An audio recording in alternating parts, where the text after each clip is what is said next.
Fuori, polizia antisommossa, la locale, i carabinieri arrivano, i ragazzi e le ragazze del fronte della gioventù comunista, come annunciato, striscione e bandiere alla mano. Dentro l'università, Laura Balatto si prepara a ricevere l'ex parlamentare Dem e presidente di Sinistra per Israele Emanuele Fiano, per ricominciare lì dove una settimana fa era stato interrotto dopo l'irruzione dei contestatori pro-Pal. Evento blindato, la partecipazione solo su invito alla presenza della ministra dell'università Anna Maria Bernini. Solo 8 gli studenti in aula appartenenti all'Associazione Futura, promotori dell'incontro dello scorso 27 ottobre e concluso una settimana dopo. Il tema Israele e Palestina, due popoli, due stati. Vogliamo promuovere l'ascolto, l'avevo detto la volta scorsa ma lo ripeteremo anche oggi, non è un evento dove si deve per forza concordare col relatore, ma è un evento dove bisogna mettersi in discussione, avere consapevolezza che c'è tanto da imparare e per questo provare a vedere anche le cose da una prospettiva diversa. Come studenti voi avete condannato fermamente la presa di posizione di chi ha fatto irruzione una settimana fa nella stanza di San Giobbe? Certo, perché anche in quell'occasione non c'è stata volontà di dialogo, abbiamo più volte chiesto che si sostituissero a noi di Futura per fare loro le domande e aprire un dibattito ovviamente, ma questo non è stato reso possibile. Questo è il senso di questa iniziativa, consentire all'onorevole Fiano di concludere il discorso che era stato interrotto e quindi quest'Aula un po' riproduce lo stesso ambiente di lunedì scorso. È un'iniziativa promossa dagli studenti di Futura e così abbiamo voluto dare spazio agli studenti affinché concludessero le domande che avevano preparato. Emanuele Fiano dunque è tornato a Ca' Foscari, ma è la commozione a prendere il sopravvento non appena prende parola. Tutti voi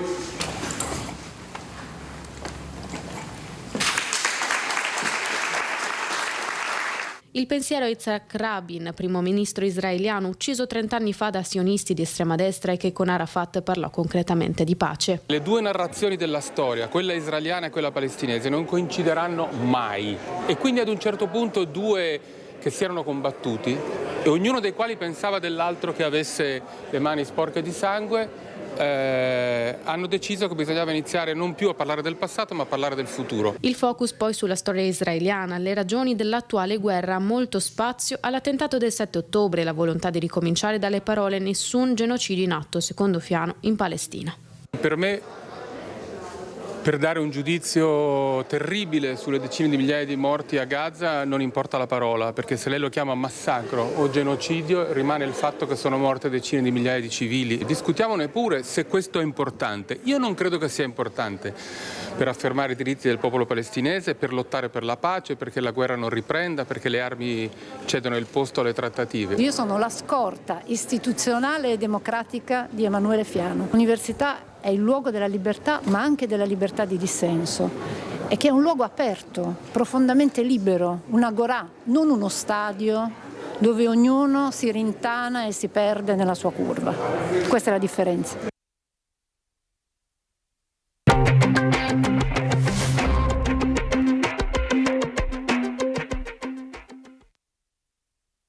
Chi nega il genocidio del popolo palestinese, chi fa la sinistra per Israele mentre Israele stermina i palestinesi e fa di tutto per impedire che abbiano un futuro, non è il benvenuto. Gli studenti di Venezia non danno il benvenuto alla sinistra per Israele Emanuele Fiano. Se Fiano avesse voluto un incontro avrebbe organizzato un'iniziativa diversamente, invece è venuto a fare un'iniziativa blindata con questo schieramento di polizia in un'università blindata, precisamente non con la volontà di parlare con gli studenti. A noi questo ci sembra molto chiaro. Se avessero voluto avrebbero fatto un altro tipo di iniziativa, non sarebbero venuti a blindarsi con il governo, con un ministro e con la polizia. La posizione è chiara, il portavoce di Gioventù Comunista, arrivato da Roma, si schiera con i ragazzi, bandiere e striscioni alla mano, davanti al cordone di polizia in tenuta antisommossa a interrompere l'avanzata pacifica verso l'università, lì dove dopo pochi minuti avrebbe preso parola l'ex deputato Emanuele Fiano. È un diritto contestare in un'università un politico che ha quantomeno delle posizioni controverse.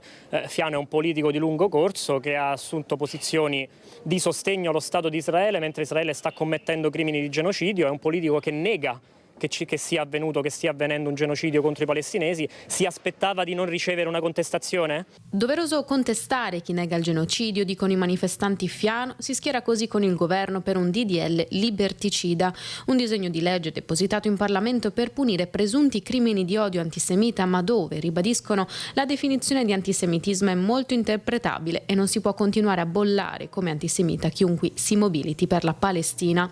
Alla domanda a Fiano se per lui antisemitismo e antisionismo siano la medesima cosa, risposta affermativa: Gioventù Comunista rincara. Noi siamo per i due stati, noi siamo per uno Stato palestinese nei confini del 67, ma c'è una grande ipocrisia di fondo che andrebbe detta a Fiano e che vorremmo dirgliela se ci fosse la possibilità di discutere, e cioè che oggi non si può essere allo stesso tempo per i due stati e per Israele, perché oggi quello che fa Israele è esattamente cercare di cancellare la possibilità che possa nascere uno Stato palestinese. All'accusa di aver di fatto zittito un ex parlamentare per le sue posizioni, i manifestanti ribadiscono il diritto di contestazione. Fiano ha parlato mezz'ora, 40 minuti prima di essere contestato e nell'ultima settimana ha parlato a reti unificate con molta poca possibilità di replica, a onor del vero, per la nostra organizzazione che è stata accusata falsamente di antisemitismo, quando è chiarissimo che Fiano viene contestato per le sue posizioni politiche. Ma secondo voi Moni Ovadia sarebbe stato un altro ebreo con altre posizioni, sarebbe stato contestato nell'Università di Venezia? Questa è la verità.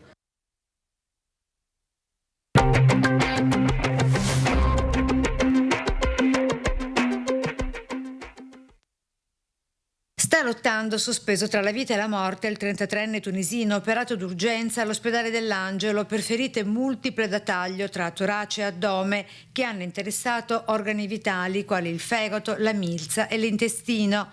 L'accoltellamento nella serata di lunedì verso le 19:30, legato con ogni probabilità a un giro di droga. I carabinieri incaricati delle indagini non escludono la pista del regolamento di conti per debiti o per il controllo delle piazze dello spaccio. È successo qui al civico 58 di via Fogazzaro a Mestre, dove i residenti vivono da tempo in un clima di paura e dicono: siamo allo stremo. Ci ritroviamo spacciatori e tossicodipendenti farsi una dose tra le scale dell'Androne, come è successo nelle scorse ore, raccontano i condomini terrorizzati. Sì, qui la sera capita spesso che se guarda, che nei gradini d'ingresso trovi gente seduta a prepararsi la pipa per il crack o a iniettarsi non so cosa, quindi. Ma neanche a luna di notte, cioè alle 8 di sera uno rientra, si trova questi. Per rientrare a casa dobbiamo chiedere permesso sperando che vada tutto liscio, abbiamo paura di essere aggrediti o peggio, dicono sempre i condomini. Loro dicono sì prego, scusi, andiamo via subito, uno entra e va su, tanto è inutile che mandarli via perché fanno finta di allontanarsi, appena uno entra dentro tornano sui gradini, quindi anche inutile creare discussioni che poi se trovi quello che è fatto, alterato, rischi che ti salti anche addosso. L'aggressione ancora senza un volto rimette la paura al centro di Mestre. Qui in particolare in via Fogazzaro l'unica telecamera presente si trova a 2 passi dalla grande scalinata del cavalcaferrovia che porta sulla rampa verso Corso del Popolo da una parte e Venezia dall'altra. Qui la convivenza forzata con spacciatori tossicodipendenti è diventata oramai routine. Pieno di spacciatori drogati, però mi sono abituata. Le forze dell'ordine parlano di massimo impegno per rintracciare l'aggressore e annunciano controlli rafforzati nell'area e nelle zone limitrofe.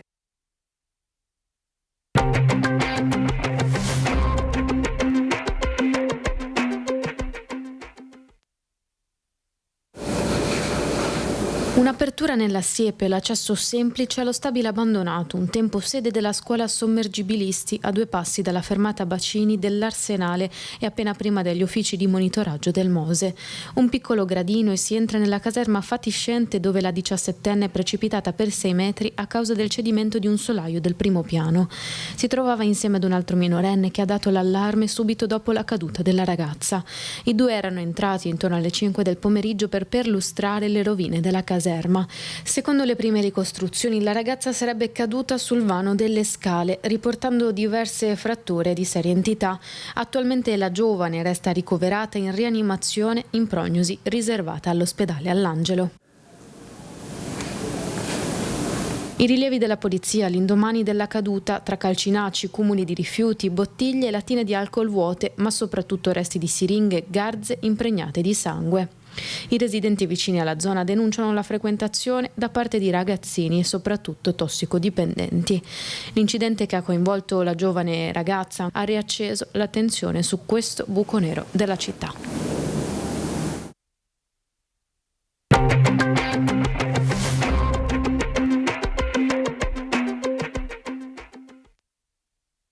Sovrintendente e sindaco non pervenuti, quindi noi non molliamo, andiamo avanti con la nostra protesta e lunedì prossimo 10 novembre ci sarà una manifestazione che si svolgerà con un corteo che partirà alle ore 15 dalla stazione Santa Lucia stazione ferroviaria di Santa Lucia a Venezia e si concluderà davanti al Teatro La Fenice. Da qui previsti un concerto e interventi. La protesta contro la futura direttrice musicale della Fenice, Beatrice Venezzi, torna in piazza e si fa corteo, rendendo ancora più visibile un dissenso che da settimane ha travalicato le mura dell'istituzione. Misurerà quanto ampio sia ormai il sostegno cittadino a questa battaglia musicale e culturale, specifica Trentini in qualità di portavoce degli orchestrali della Fenice. Noi siamo a disposizione, ma non abbiamo nessuna intenzione di mollare e di abbandonare la battaglia. Dopo la prima suonata all'esterno in Campo Sant'Angelo 3 settimane fa, tra 1 migliaio di spettatori, la mobilitazione degli orchestrali approda a una forma ancora più pubblica. Difendiamo la qualità, la competenza e l'identità musicale della Fenice, spiegano i promotori. Speriamo che qualcuno, insomma, in qualche modo possa prendersi la responsabilità di risolvere questa situazione. L'appello con cui invitano alla partecipazione non soltanto i colleghi dei principali teatri italiani, ma anche abbonati, studenti di conservatorio, appassionati e non soltanto. Vi aspettiamo tutti, venite il più numerosi possibile perché dobbiamo far vedere che, come è già noto, non solo il mondo musicale e culturale, ma anche i cittadini sono con noi.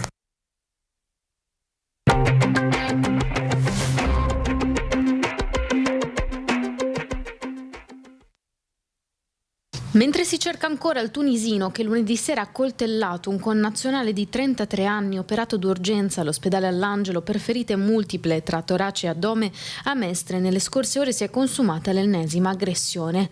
Un cittadino egiziano è stato prima fermato, minacciato e poi aggredito anche con pugni al volto. A sorprenderlo mentre passava con il suo monopattino elettrico per il parco di Villa Acquerini circa 3 soggetti. Il loro intento era rapinarlo pensando forse che dentro lo zainetto che portava sulle spalle ci fosse del denaro o preziosi. La vittima, divincolatosi, è riuscita a scappare con il monopattino fuori dal perimetro del parco, trovando una volante della polizia a cui ha raccontato l'accaduto. Il cittadino egiziano, tornato sul luogo preciso dell'aggressione con i poliziotti, ha visto passeggiare i suoi aggressori identificandoli. Al momento della perquisizione uno di 2 tunisini aveva con sé dosi di cocaina e hashish. L'uomo, un 38enne senza fissa dimora, è risultato avere diversi precedenti specifici alle spalle. Era uscito dal carcere solo in primavera e aveva bivaccato per Mestre fino all'arresto delle scorse ore. Comparso davanti al giudice, il suo arresto è stato convalidato, esasperati i residenti della zona. La situazione è impossibile, cioè per chi ha figli e vive qui è una situazione impossibile. Io non posso più passare attraverso il parco e a me dispiace perché io vivo qui da quando sono nata e sto cercando di cambiare città. Ci passo sempre su questo parco perché vado in piscina, passo 2 volte all'andata e al ritorno. Non lo sapevo dell'aggressione, ma questa è una zona un po' particolare. Così è.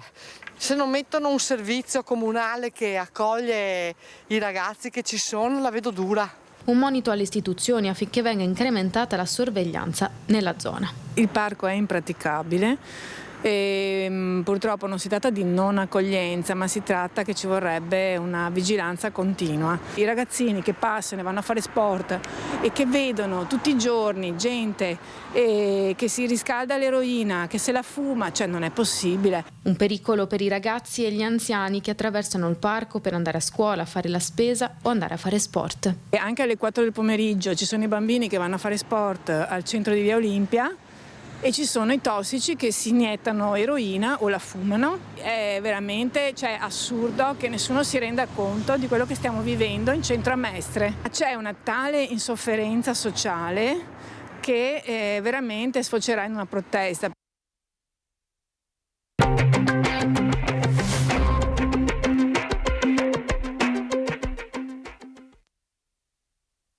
Riunione del Comitato Provinciale per l'Ordine e la Sicurezza Pubblica, presieduta dal prefetto Darco Pellos, alla presenza di tutte le autorità.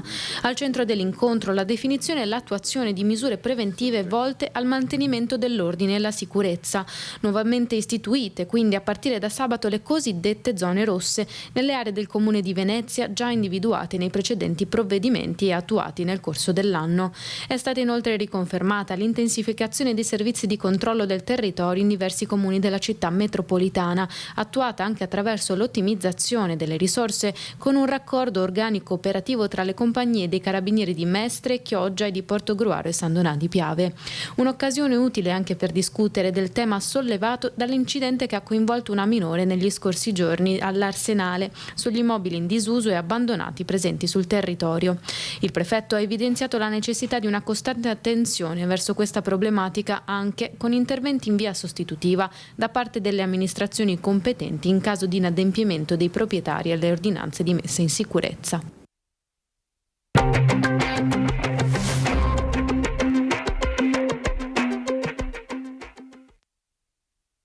È ricoverata in prognosi riservata nell'ospedale di Mestre la donna di 83 anni investita annuale in via Ubaldo Bregolini, a un centinaio di metri dalla rotonda in centro alla città dei Tempesta. L'anziana stava attraversando all'altezza del negozio Easy Market alle mie spalle quando è stata investita dal furgoncino che sopraggiungeva. Sul posto è giunta in breve tempo l'ambulanza del SUEM per trasportare l'anziana a Mestre in codice rosso dopo averla stabilizzata.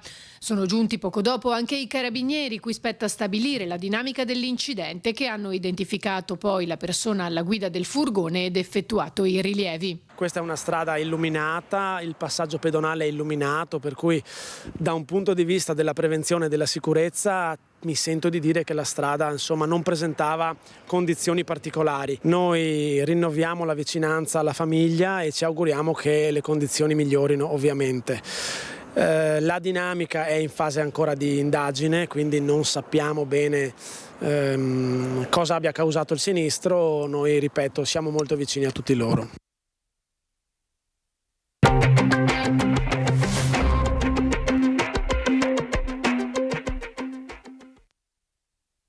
Dopo Filippo Turetta, anche la Procura Generale presso la Corte d'Appello di Venezia ha rinunciato a ricorrere in appello alla sentenza di primo grado che lo ha condannato all'ergastolo per l'omicidio di Giulia Cecchettin. La prima udienza del processo di secondo grado, che a questo punto non si celebrerà mai, era stata fissata il 14 novembre. La rinuncia all'appello anche della Procura di Venezia, che chiude definitivamente la vicenda giudiziaria, è stata comunicata agli avvocati della famiglia Cecchettin, Nicodemo Gentile, Stefano Tigani e Piero Coluccio, che l'hanno definita coerente, giusta e pienamente condivisibile. Filippo Turetta era già stato condannato al massimo della pena e la sua rinuncia all'appello rende definitiva la sentenza di primo grado, cristallizzando senza più margini di dubbio, secondo gli avvocati, la sussistenza dell'aggravante della premeditazione tra le circostanze più gravi e subdole previste dal nostro ordinamento. Un aggravante che, secondo i legali, assume un significato ancora più drammatico in una vicenda omicidiaria caratterizzata di fatto da motivi abietti, arcaici e spregevoli, espressione di una visione distorta del legame affettivo e di un'idea di possesso che nulla ha a che fare con l'amore e il rispetto. La famiglia Cecchettin, hanno dichiarato gli avvocati all'ANSA, ha affrontato ogni fase del processo con dolore profondo, ma anche con straordinaria dignità. Oggi sente l'esigenza di voltare pagina, anzi di trasformare quel dolore in consapevolezza, affinché la società, a partire dai più giovani, possa riconoscere, prevenire e contrastare le radici profonde della violenza di genere.